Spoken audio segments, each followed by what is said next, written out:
Bangor in County Down and Limerick City have twinned to host the 64th Circuit of Ireland Rally, and the Ulster Automobile Club are rejoicing in having the largest ever entry for this classic Easter event. It's a real circuit with 1,100-mile route and 350 high-speed stage miles, and it's really 3 rallies in one. Bertie Fisher, however, is not in the entry, and his absence has brought to a head the vexed question of the organisers not allowing crews to make their own pace notes. Kenny, I think the view of the drivers is fairly well known about these supplied pace notes. Bertie Fisher went as far as withdrawing, didn't enter the rally. Were you ever close to doing that? It's very hard to answer that, truthfully. I always want to do the Circuit of Ireland, and I always want to, I like driving. I don't like the idea of pace notes made by somebody else without us getting a chance to recce them. I think that we should have a recce. And there was probably times when I thought, if we could get out of it. But, it's still in the back of my mind, I still want to do the Circuit of Ireland, I still want to win the Circuit of Ireland. So we're here. We did the Vauxhall Rally in Wales last week, and we used Brian's notes and we're using the number system, and it went quite successful. So maybe we've got a little bit of a head start on that because we have, after that event. But I suppose the same for everybody really at the end of the day, and we just have to cope the best we can. Pace notes are a very personal thing, and they're very much a way of thinking as much as anything else. And these notes are basically made for people in the past who've been able to go out and check them and modify them to suit themselves, and they're really safety notes, and they're made. It's difficult to make notes for like a Group N car or a Group A car and a guy who's driving along in a 1300 Nova, and Brian does a very good job on that and doing the notes for just, it's a compromise for everyone. But for the sort of commitment that we're used to and what we expect, we're going to struggle a little bit with them, I think. Well, happy or unhappy with the notes, the action starts under the arch in Bangor's Castle Park.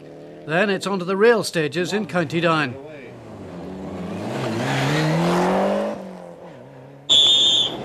Kenny McKinstry leads the field and the times on stage 2, but on stage 3 he loses the lead to Finlay.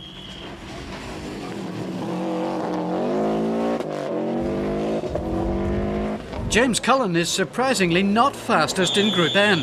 James has chosen wet tyres and the stage is dry.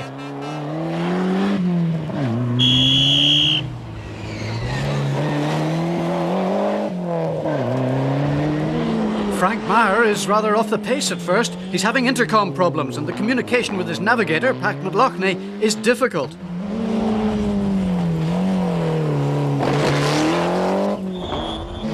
Here's the danger man, Stephen Finlay. He doesn't disappoint as he leads by 3 seconds after stage 2. David Greer, who changed at the last minute to Group N, is leading that category. Austin McHale in the Toyota GT4 also has a new co-driver, Dubliner Benny Smith. And John Price is using the Northern Ireland pace note caller, Noel Orr. Eamon and Andrew Boland are quick starters in the Hertz Escort. They're in the top 5. Ian Greer and Maurice Beckett are surprisingly the faster of the Toyotas, despite this little mistake on stage 3.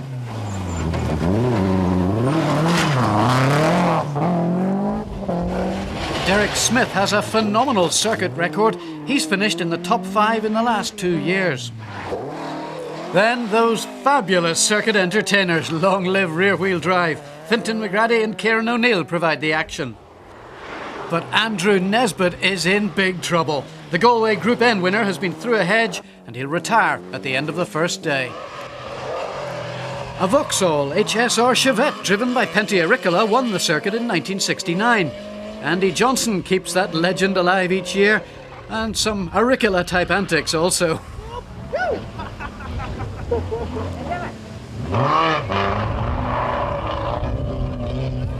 Welshman Ray Thomas is fairly flinging his Astra about as we move aboard Kevin McCarthy's car and on towards Armagh. Right over bump and one left into crest over bump, left over bump, into 2 left over crest tightens, 100, bump and right over very big jump, over bridge, whoa. 3 right, turn square left very sudden. Square left again and square right.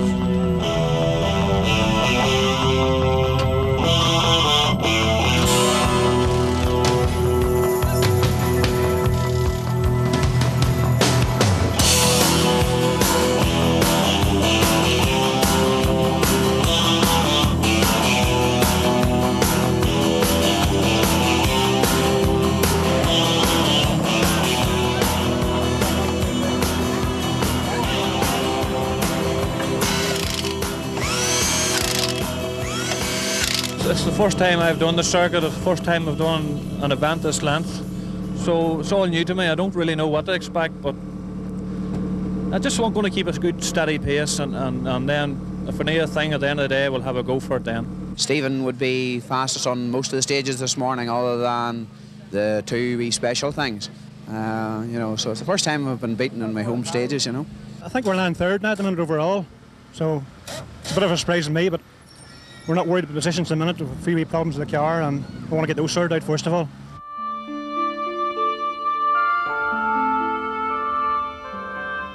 The Circuit of Ireland's visit to the twin cathedral city is one of the highlights of the Armagh Together festival, and the castle has gone to town with a host of attractions in a festival of motorsport in the Mall.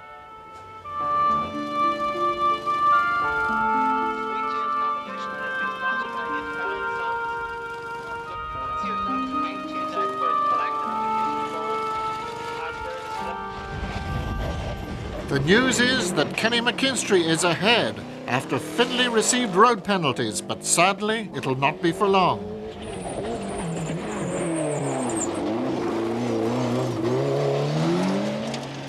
James Cullen is also in trouble with a puncture. He can't afford to give away this sort of time to David Greer.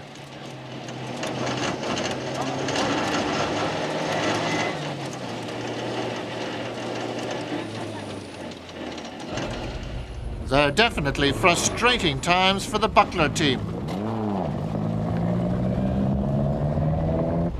David Greer in the solid glass Escort is revelling in his home stages, and he has built up a useful lead over his arch-rival Cullen. Austin McHale is now in the top three and about to move up to second.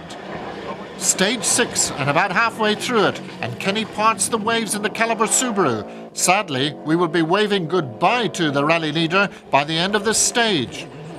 Finlay will have piloted his Escort back to the top. The Boland brothers are in turbo problems. And Ian Greer, who has dropped back due to road penalties, is catching them. Derek Smith shows us just how treacherous it is out there. As does Niall Maguire, Fintan McGrady, and Jim Crozier, who even gets time to give us a wave. The pride of County Down has come to a very sad end at the finish line of Stage 6.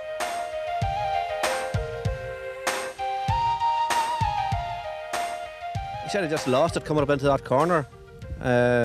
Just went off the road, through a wall. That was it. Bad enough now, she's not driving. So the end. Not going too far. Back in Armagh for the second time. And team leader Malcolm Wilson chooses the tyres for his new protege, Stephen Finlay. Last two stages with a good run through them. Kenny was off on the last one, but he was off over the finish line, so I don't know whether he got out of the stage or not. Well, we're hearing that he's out of the rally. Oh. So how does that leave you now? Well, we've took 51 seconds, I think, of McHale in them last two, so it should leave us in the lead. Malcolm, are you pleased with this young man's performance so far? Yeah, very pleased. I mean, okay, there's a long way to go for sure, but I think, that it was a big confidence boost for him last weekend in the first round of the British Championship, and yeah, I mean, I said at the start of the year he's going to be the man to beat, and hopefully that will be the case. Okay, we're having all sorts of weather today. What sort of tyres are you going to send him out on? Well, he's very fond of running on the slicks. I mean, I have to say in some instances it wouldn't be my choice, but he's very confident in them, so we'll send him out on the slicks, but we have got assistance right before Lurgan, so if it's really wet we can change up there to wets if necessary. Obviously the weather has broken. The last stage has been extremely wet, and the one previous to that we were a bit unlucky.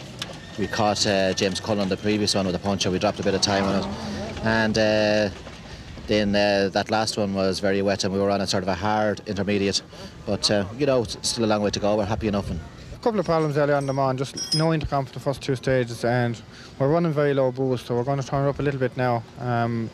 We're conscious enough of the turbo because we have only one spare and it's a long rally, so we just played along. It's been one of the probably most difficult days we've had in rallying for quite a while. We had a few niggly problems earlier on, and what stage was it? The stage after the service the previous time. We had a puncture with about 6 miles to go, so we drove right to the end and we dropped, I think it's about 2 minutes to Davy Greer on it, you know. So it hasn't been our day so far now. Mervyn Miller is rallying for charity, and those figures on the dashboard represent the amount he's collected for the Children's Hospital. As the miles tick by, the money accumulates, and we'll be watching his progress. Into double chicane. Plus turn square left.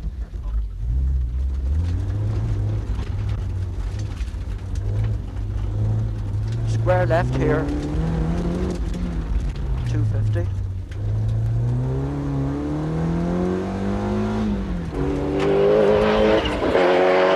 As the drivers head back to Bangor for a short nap, Maher, the 1992 winner, is 3.5 minutes down on the leader. Not helped by this incident caught by Stephen Templeton's camera.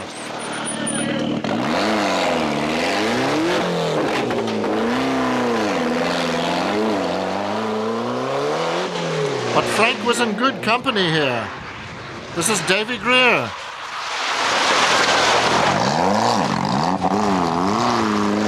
And the Group N leader is about to be joined by his rival.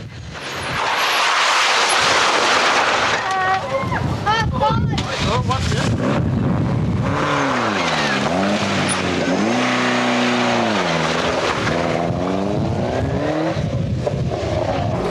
Only 40 seconds separate the Ford and the Toyota. And Austin finishes the day by equaling Stephen's time on the last stage. Davy Greer has nearly 2 minutes stored up to fend off the troubled Cullen, who calls for the pace notes to be read a little faster by Ellen Morgan as he tries very hard to make up some of that deficit in Group N.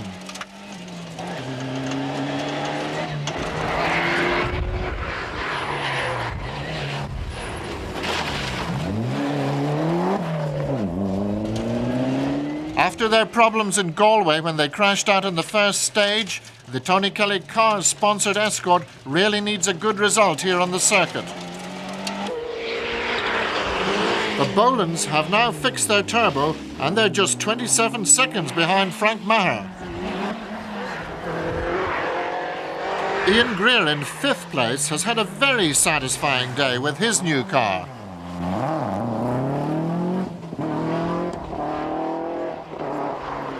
But Eugene O'Donnell has had problems in the Fruit of the Loom Astra. They are now compounded with a puncture. And here comes the tail-out brigade, Fintan McGrady again. Andy Johnston in the HSR Chevette.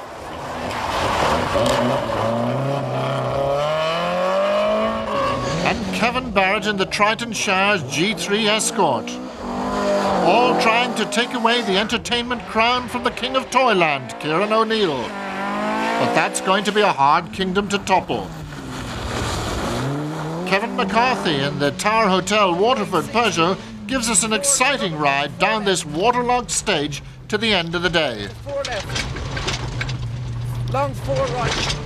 Big jump. 150. Long 2 left. Tightens bump. 60. So when they get back to Bangor, it's Finlay, McHale, Maher, the Boland brothers, Ian Greer and John Price, with Kenny McKinstry being the big retirement of the day. The other excitement on Good Friday was provided by the 80 runners in the Maxall Northern Ireland Championship Easter Stages one-day event. This was flat-out sprint entertainment, no preserving your motor here. With just 8 stages to decide the event, it was flat out from the start.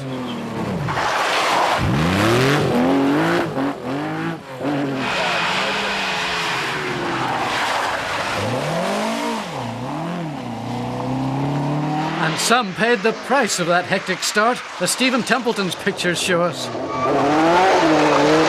Charlie Donnelly is quick to get away. Willie Singleton, even quicker. The gas must really be blue in that car. George Elliott gets well and truly stuck.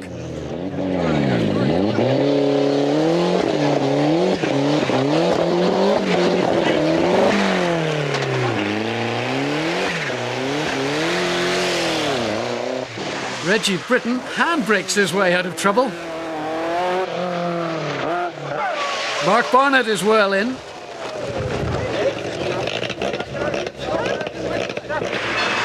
Samuel Quinn follows suit.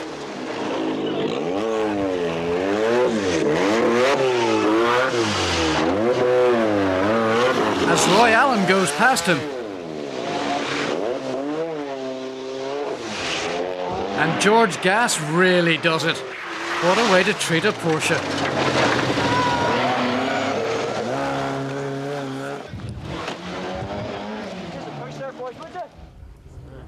At the end of the day, Robin Phillips and Trevor Ware are the victors in the Davy Greer-prepared Escort Cosworth.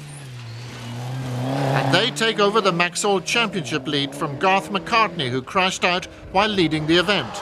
Stephen Mahwini and Joe Law were a spectacular second in their Manta 400.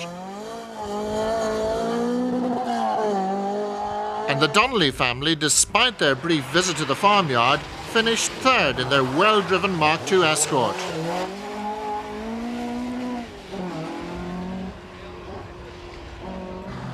And here are other visitors to the farmyard, George Elliott and Kenneth Mahon, who finished the day in 4th place. Victory for Robin Phillips moves him into the lead in the Maxall Championship, with non-finisher Garth McCartney dropping down to 3rd. It's 6 o'clock in the morning, and this is a real twist. It's Easter and there's snow on the ground. Now, most of the teams certainly will have wet tyres, intermediate tyres, of course slick tyres, but I would be very surprised if any of them really had accounted for snow tyres. Stage 10 is a nightmare, as we see from inside the Buckler Escort. Austin McHale has been off, and he's now out of the rally. Now James Cullen catches the Boland brothers. But all that horsepower and technology is now just an embarrassment in the snow. Cullen's Group N machine creeps past, but in these conditions, you can lose it even at 10 miles an hour.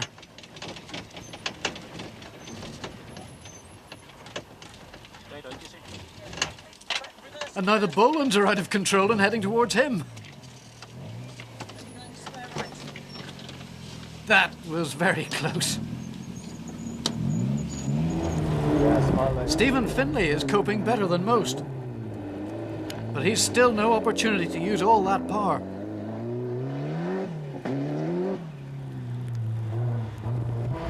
John Price has been clever. He's got some forestry tyres. The Metro is one of the few cars with some semblance of grip in the Arctic conditions. He catches and passes Frank Marr here and shoots up from 6th overnight to 2nd. This is frightening stuff, but James Cullen needs to throw caution to the winds to close that 2-minute gap between him and Davy Greer. And that's exactly what he does. Out of the blizzard comes Davy with James right on his tail.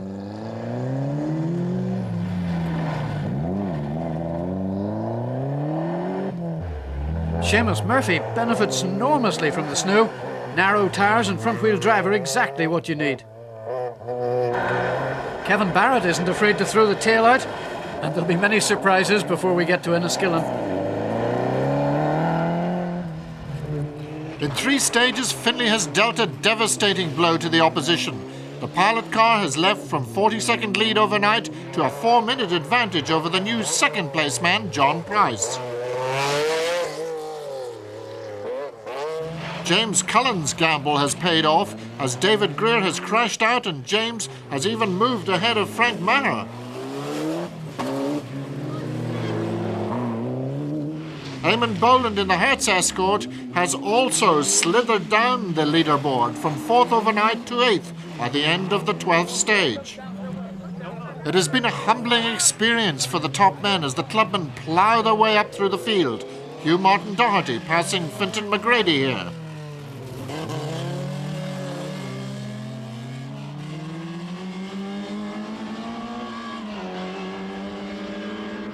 Ian Greer thinks he is out of the rally at this stage, having spent more than 2 minutes in a bog on stage 10. And new names like Tom Clements and Roy Gravestock are appearing in the top 10. It's certainly been a crazy morning.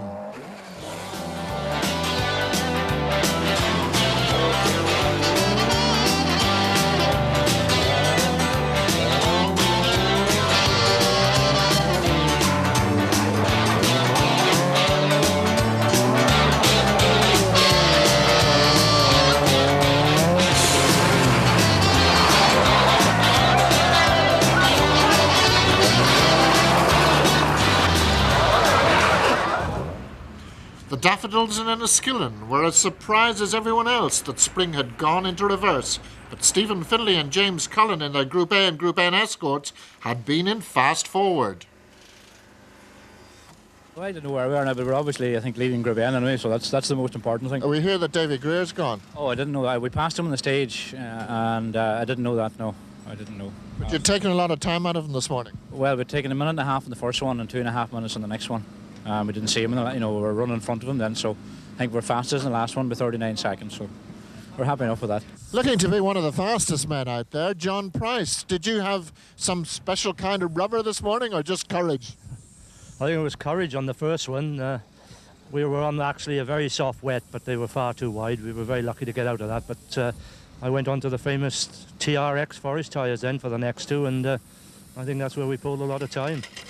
In contrast, Cathal Arthurs in the Eurocables Escort is very depressed.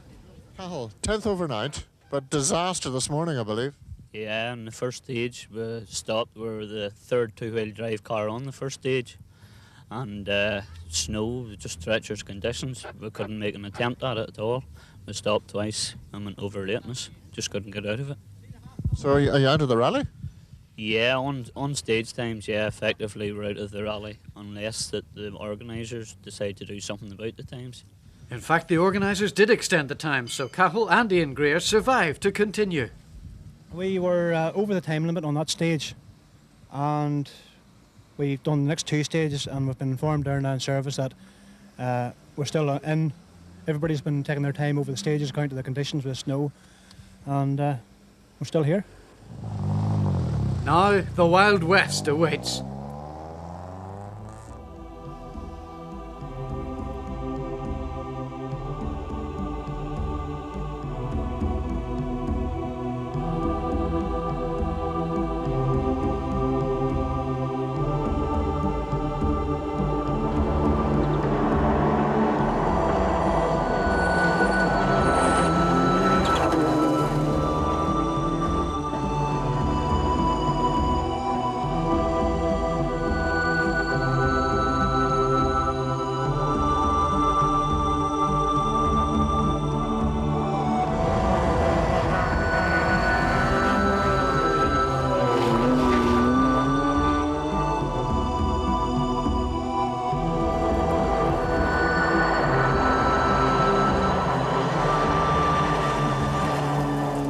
James Cullen seems to be melting the snow with his Four Lanterns Escort. The Group N car is faster than anyone over the Ox Mountains south of Sligo. Square left, fast right. Stage 14 near Foxford is very tight, but by the end of this test, the Donegal driver will have moved back into second place ahead of John Price.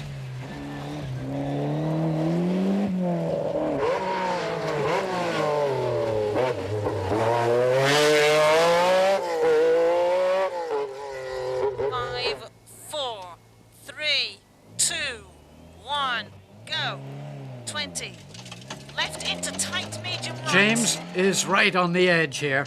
There's snow and ice on the Partry Mountain stage. It's another chance to make up time, but it's a dangerous game.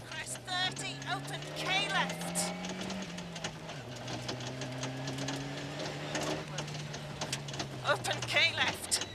Crest 20. Flat right over crest to K. Bump into long K right. Bump into long K right.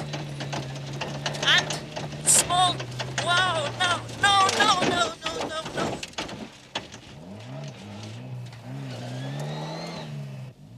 Very simply, we're just a driver error. We've gone into second place and we've got a reasonable buffer there, so with the talk actually at the start of that particular stage that, you know, now is time to settle down, relax a bit, be easy on the car and take the car home.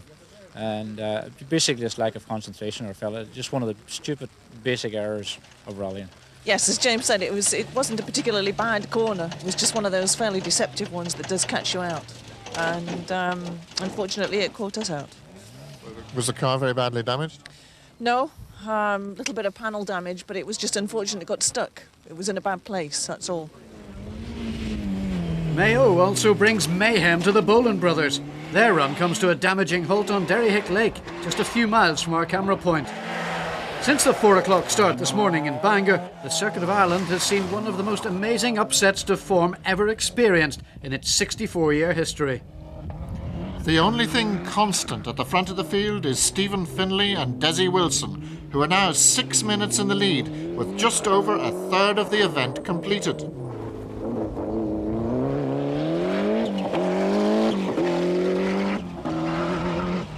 John Price and Noel Orr are back up to second place in the Duckham's Metro 6R4, 3 minutes ahead of Frank Maher. And here is Frank in the 2FM Lombard and Ulster Escort Cosworth.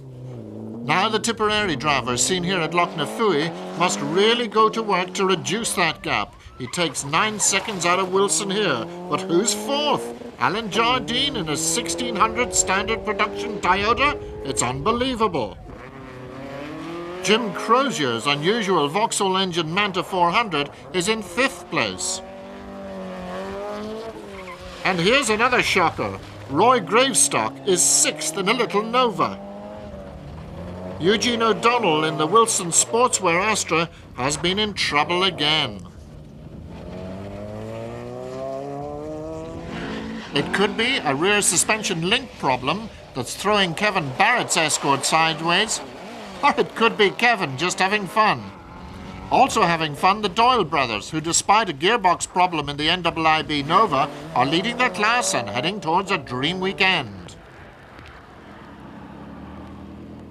At the Galway service area, there are some very surprised people lined up alongside the superstars.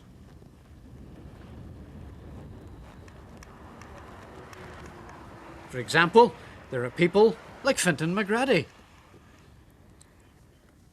There are some surprising people at the top of this field. There certainly are. There's some surprising people at the bottom of this field. Now you should possibly be further up than you are. Yes, it was strange the way it worked out, Plum, because we started out, I think, about 10th or 11th this morning. At one stage we were 8th, and then all of a sudden we were 34th. The snowy stages this morning caught us all out, and I think the back runners have taken advantage of it. Fair play to them. When it comes to seeds racing up through the field, number 80 has to be the most spectacular. Well, I'm absolutely astounded, actually. We just got the latest rally news, and after stage 13, we were 6th overall. We're absolutely amazed. Delighted.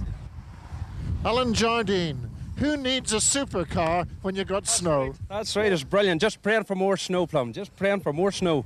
Well, now tell us the whole story. You were actually fastest on the first stage today. That's right. Well, I lived on that stage, well, a few years ago now, and I just drove it, and the car just was handling brilliant on it. We passed about 5 people on that stage, and I could do nothing wrong on it. It just was fantastic. I was just thinking coming up the motorway this morning how fast Stephen Finlay would be on that stage, because he lives locally on it as well, and like, who would have predicted I would have been 4 minutes quicker than him? Has Malcolm Wilson been talking to you? Any works contracts, anything like that? I hope he will come along, like, and it depends what is on the check, you know. And dare we ask what age you are? No. Stage 18 is the last test in a very long day, and Frank posts his second fastest time of the rally. John Price can do little about the advancing Escort, and he is too experienced to get flustered. But the Toyota in front of everybody except the first 3 is driven by Alan Jardine, who happily heads for Limerick, as we do with Kevin McCarthy, who shows us this bridge near Clarenbridge from the inside. Right over jump on the right. 4 left, 5 right. Very sudden turn square left. Square right. Long 4 left. wide left. 130. 4 right. 4 right, 2 left. So it's a very different top 5 that we see at the end of the second day, with that amazing man Alan Jardine proudly there in 5th place. Double caution, 2 right.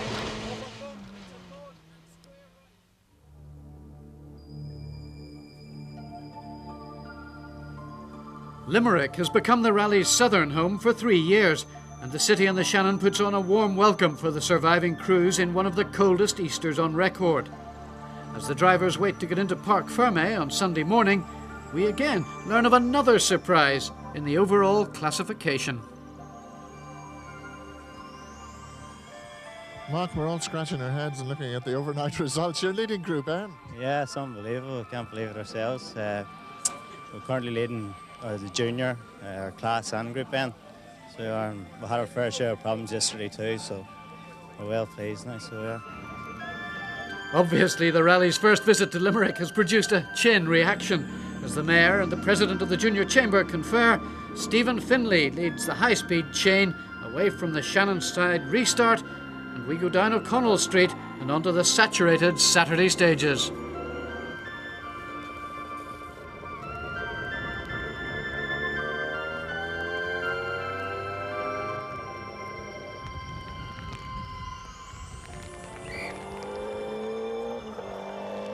All eyes are on Frank Maher as he powerboats his way towards second place with a series of fastest times in some of the worst rallying conditions in living memory.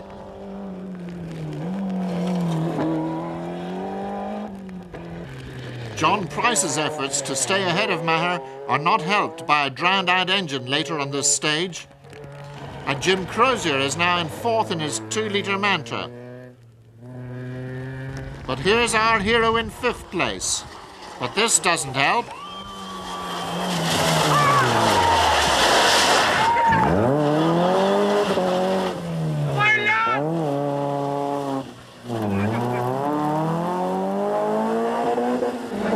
Seamus Murphy continues in 6th place, and he has higher ambitions in his Astra.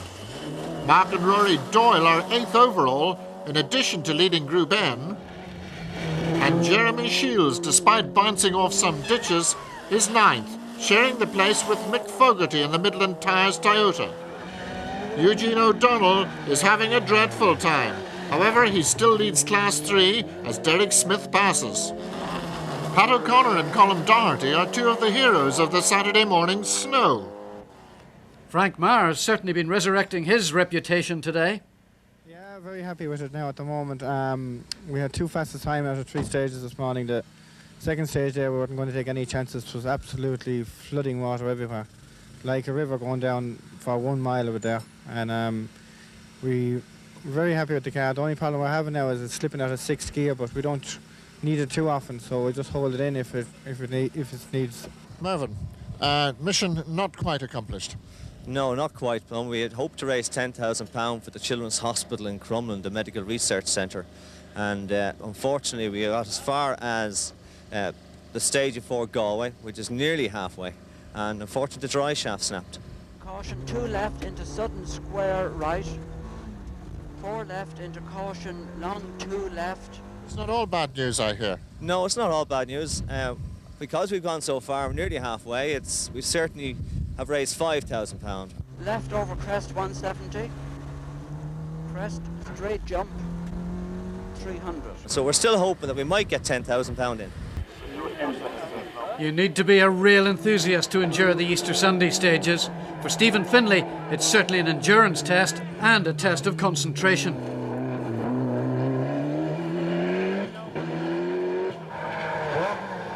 We can see just how hard the 2FM car is going when Frank catches John Price at the end of the Basket Hill stage. He's 54 seconds faster than the Metro.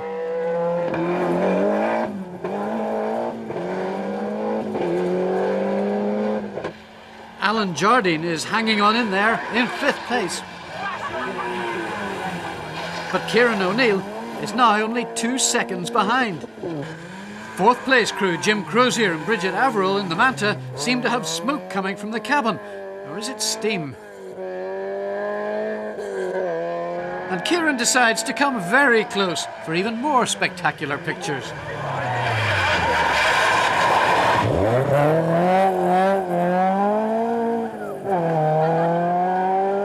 Mick Fogarty doesn't realise he's heading for trouble with the organisers. But Roy Gravestock's problems are obvious.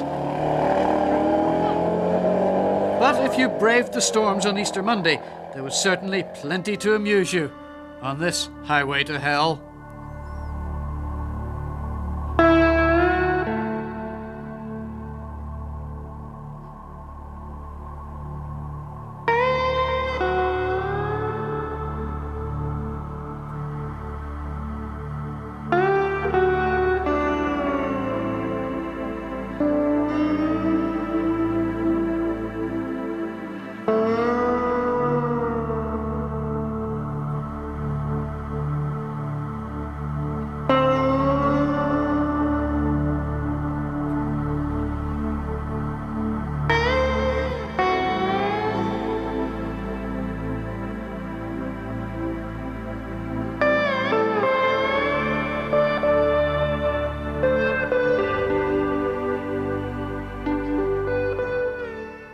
The first stage out this morning was very slippy and we weren't concentrating that well, and there was a slight wee moment in it, but we got through it.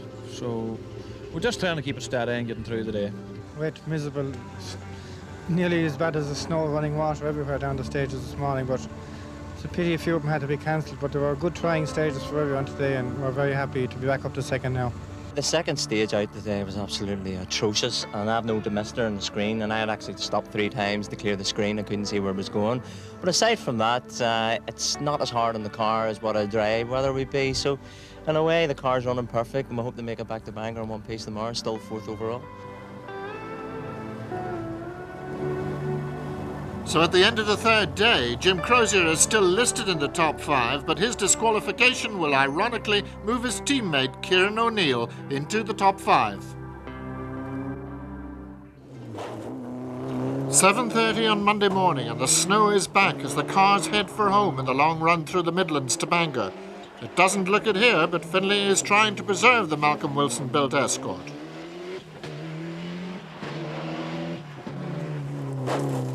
Frank Maher can only shadow the pilot car in the hope that something breaks, and it is now 6 minutes ahead in that blizzard. Equally, John Price and Noah Lowell must drive for third, as there is no threat from behind. Kieran O'Neill is going for 4th, and he will achieve that before the end of the Tipperary stages. Seamus Murphy has moved up to 6th following Crozier's exclusion. And Alan Jardine, what can we say? Just watch him wring the neck of this standard Corolla as he extracts every ounce of its performance to maintain that top 10 position. Derek Smith is his big threat. The Dubliner is moving in rapidly.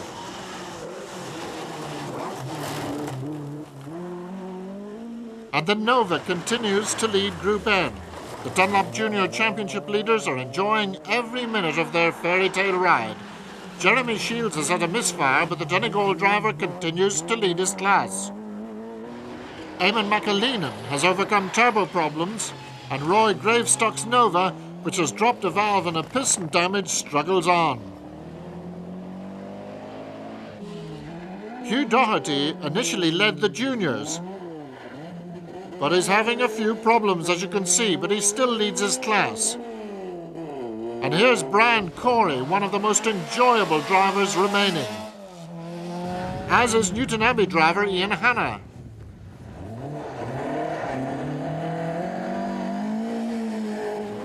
Pat O'Connor proves that front-wheel drive can be exciting, but for pure entertainment, this year's sideways prize must go to Kevin Barrett.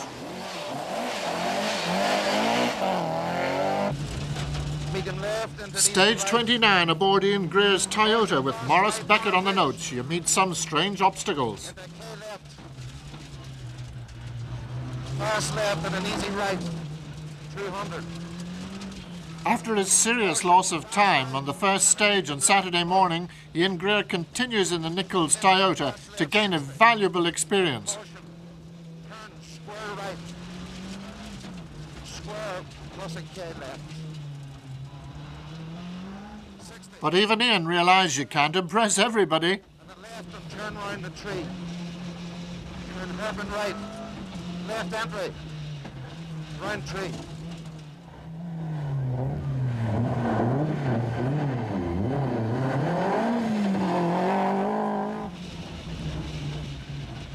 Four-legged stage, isn't it?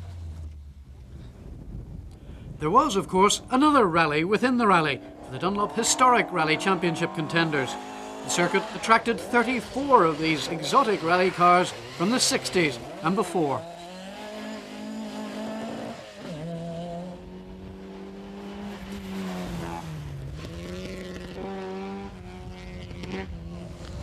Sean Campbell and David Gray were the early leaders in their Lotus Cortina. From Robert Majimsi's V6 Reliant. But both succumbed to problems, leaving the English driver Jeff Crabtree out in front. But variety is what it's all about in historic rallying.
Drew Wiley and Neil Ewing completed the event in 5th place in the Belfast drivers' newly acquired MGB.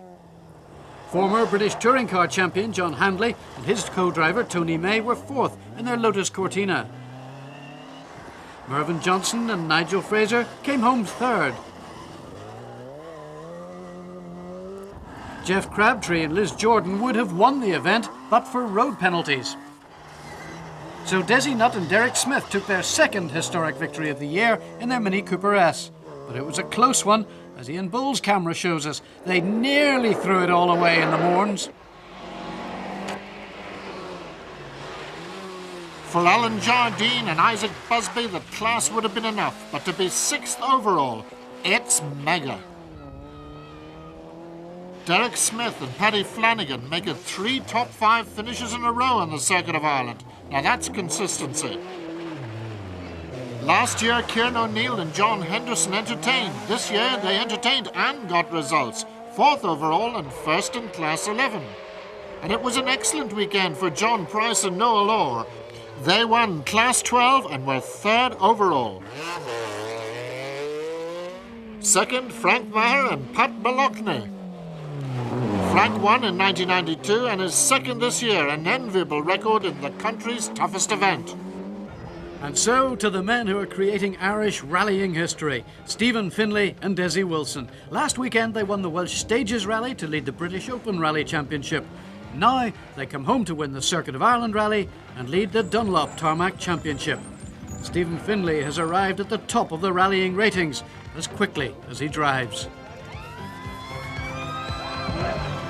It's Stephen Finlay and Dessie Wilson's weekend, but it's also the clubman's year, and in 1994 the Circuit of Ireland trophies will be sitting proudly on some unexpected sideboards. Yeah, we had a pretty good steady run. First day we really had a good go for it against Kenny, and unfortunately crashed out. But Saturday morning was a big tester in the snow.